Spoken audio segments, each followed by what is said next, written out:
Linus Production. I a G-Man Fresh, alongside Step Iron. Man from Manica, Manica music. Pick up to the yo music. Alright. Then feel nyarara moyo wangu. Alright. Saka wanda zinonetsa reka kuchiva zvisiri zvako. Zvinouya nemiyedzo. Nyarara moyo wangu. Alright. Saka wanda zinonetsa reka kuchiva zvisiri zvako.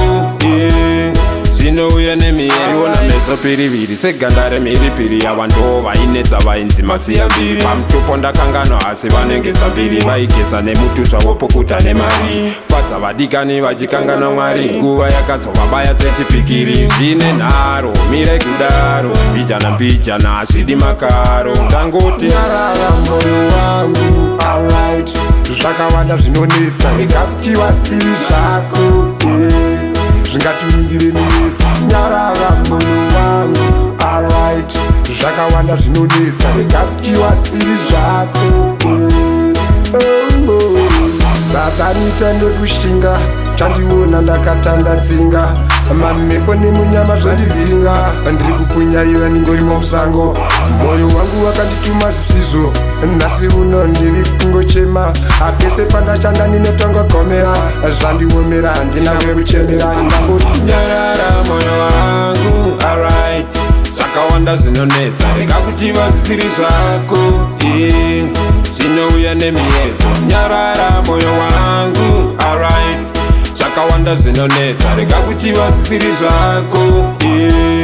Zvinouya nemiyedzo. Tiona meso piriviri seganda remhiripiri yavandu vainetsa vainzi masiya mbiri. Pamutupo ndakanganwa asi vanengesa mbiri vaigesa nemututsva wopukuta nemari. Fadza vadikani vachikanganwa Mwari. Nguva yakazovabaya sechipikiri. Zvine nharo mire kudaro.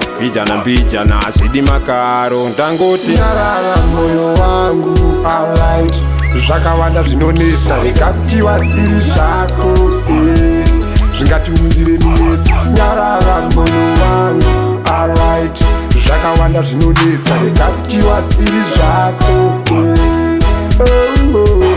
Nyarara moyo wangu. Alright.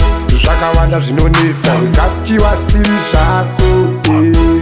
Zvingatiunzire miyedzo. Nyarara moyo wangu. Alright. Zvakawanda zvinonetsa reka kuti vasiri zvako.